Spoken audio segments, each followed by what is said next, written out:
உலகெலாம் புணர்ந்து போதற்கரியவன் நிலவுலாவிய நீர்மலிவேணியன் அழகில் ஜோதியன் அம்பலத்தாடுவான் அழகில் ஜோதியன் அம்பலத்தாடுவான் மலர் சிலம்படி வாழ்த்தி வணங்குவோம். திருச்சிற்றம்பலம். திருச்சிற்றம்பலம். அன்பார்ந்த மெய்யன்பர்களே, தாய்மார்களே, நாம் இன்றைய தினம் சேக்கிழார் பெருமானுடைய 3ஆம் பகுதி நடத்துவதற்காக முனைகிறேன். ஒரு பள்ளியிலே இதிகாச பாடம் நடத்துகிறாங்க. அந்த பாடம் நடத்த ஒரு ஆசிரியர் வர்றார். ராமாயணத்திலே ஜனக மகாராஜாவோட வில்லை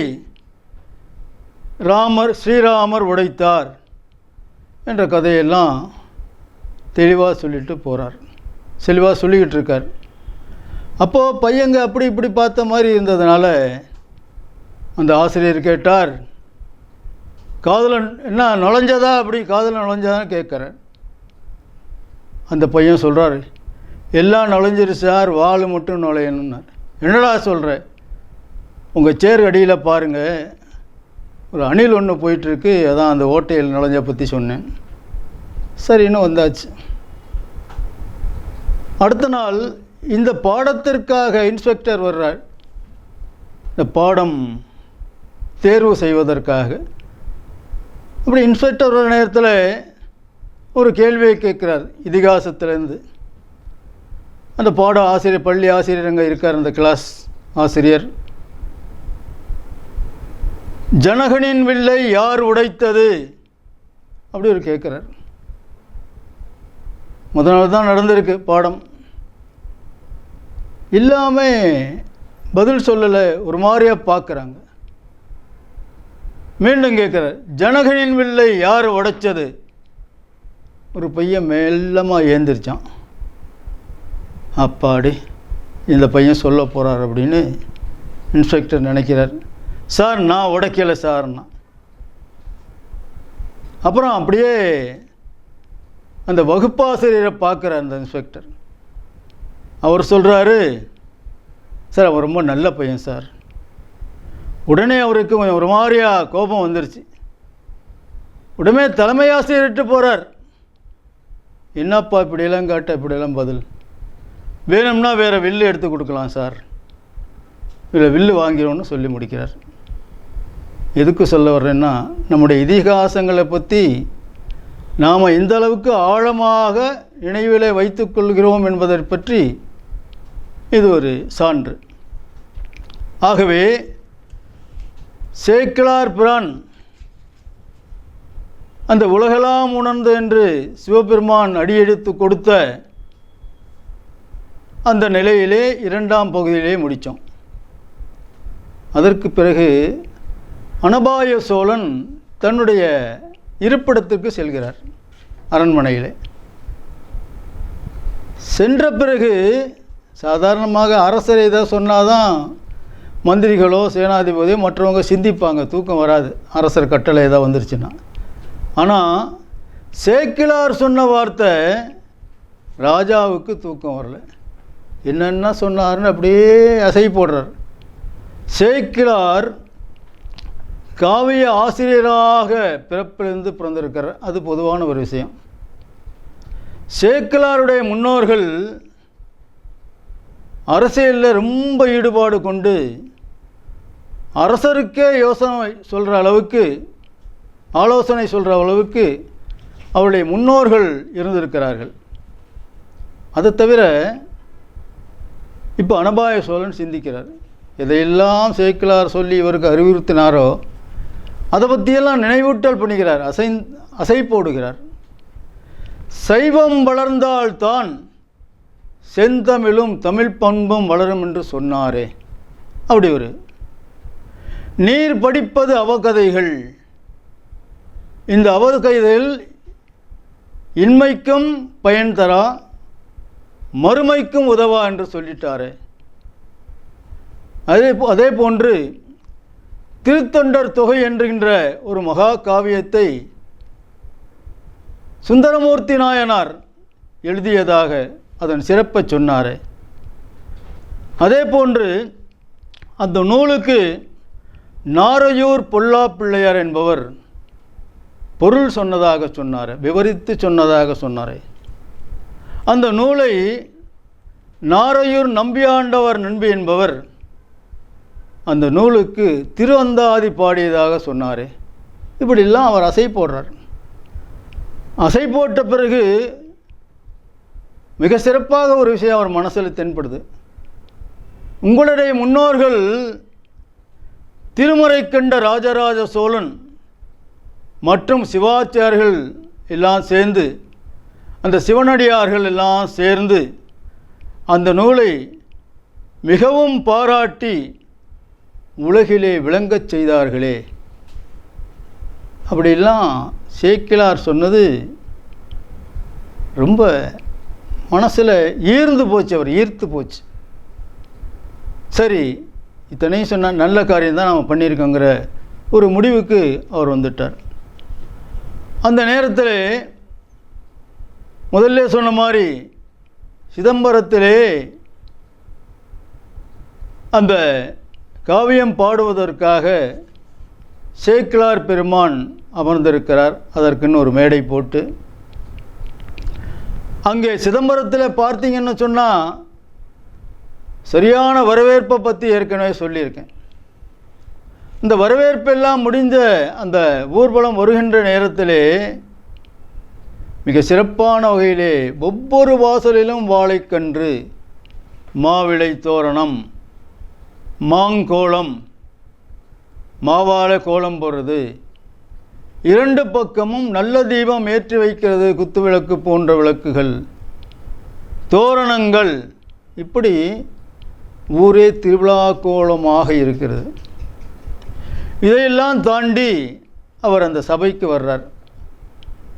சபைக்கு வந்து அரசருடைய முன்னிலையிலே அப்படி அமர்றார். அமர்ந்தவுடனே அவருக்கு வேர்த்து கொட்டுது.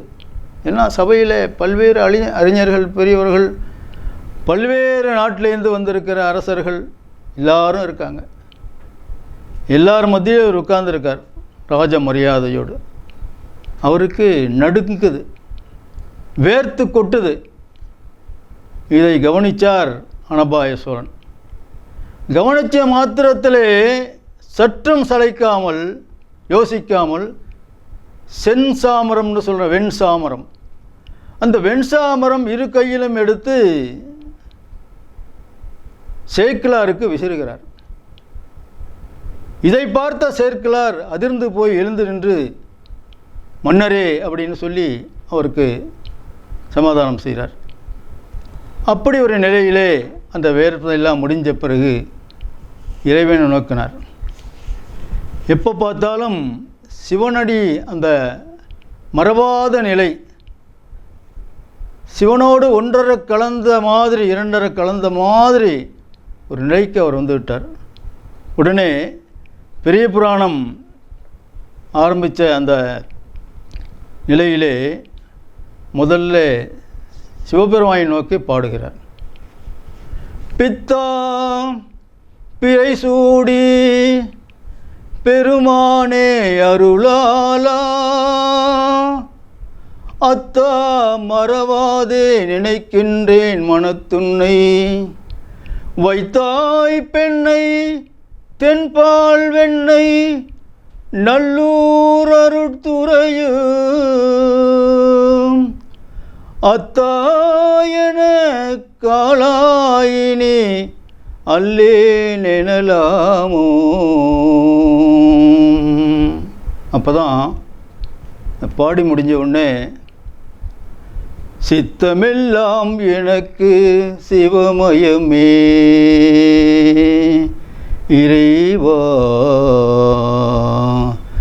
சித்தமெல்லாம் எனக்கு சிவமயமே, உன்னை சேர்ந்திட்ட கரங்களுக்கு இல்லை பயமே, சித்தமெல்லாம் உனக்கு எனக்கு சிவமயமே இறைவா.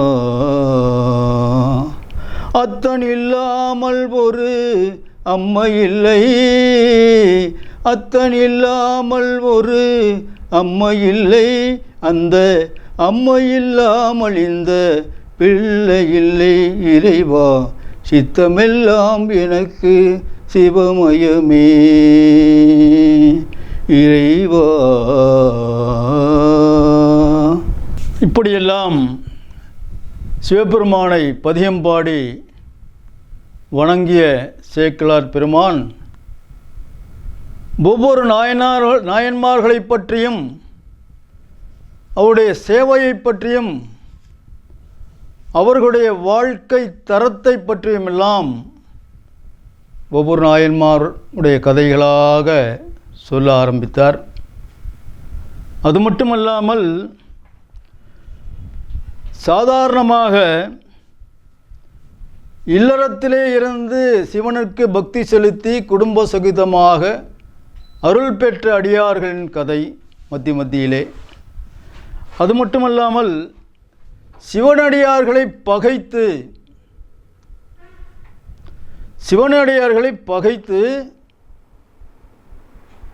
அருள் பெற்றோர், சிவனடியார்களை எதிர்த்து அவல நிலை அடைந்தோர், இப்படி பலவராக அவர் ஒவ்வொரு கதையாக சொல்கிறார். அப்படியே கூடியிருக்கின்ற மக்கள்லாம் ரொம்ப ஆர்வமாக இருக்கின்றார்கள். பல்வேறு கலைஞர்கள், அறிஞர்கள் அவரை வாயார மனதார பாராட்டுகின்றார்கள் சேக்கிழார் பெருமானை.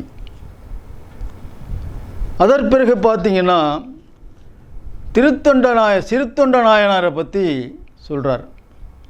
நான் முதல்ல கதையில் சொல்லியிருக்கேன்.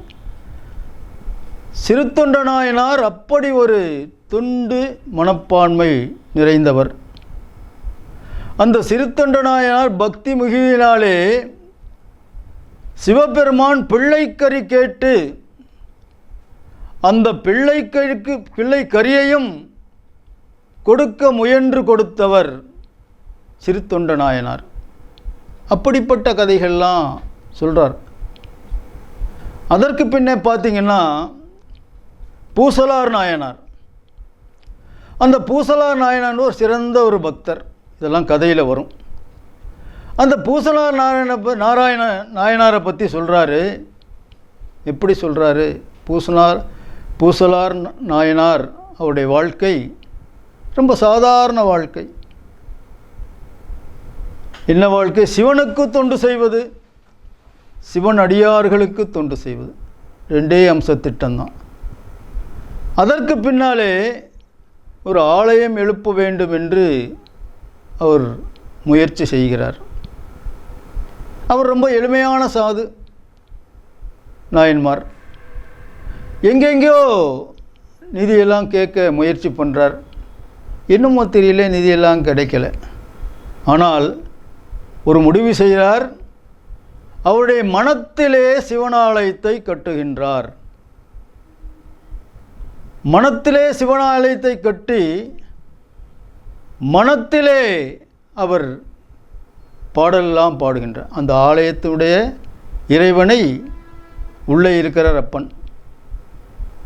உள்ளம் பெரும் கோயில் ஊன் உடம்பு ஆலயம் வள்ளல் பிரானுக்கு வாய் கோபுரவாசல் தெள்ளத் தெளிந்தார்க்கு ஜீவன் சிவலிங்கம்.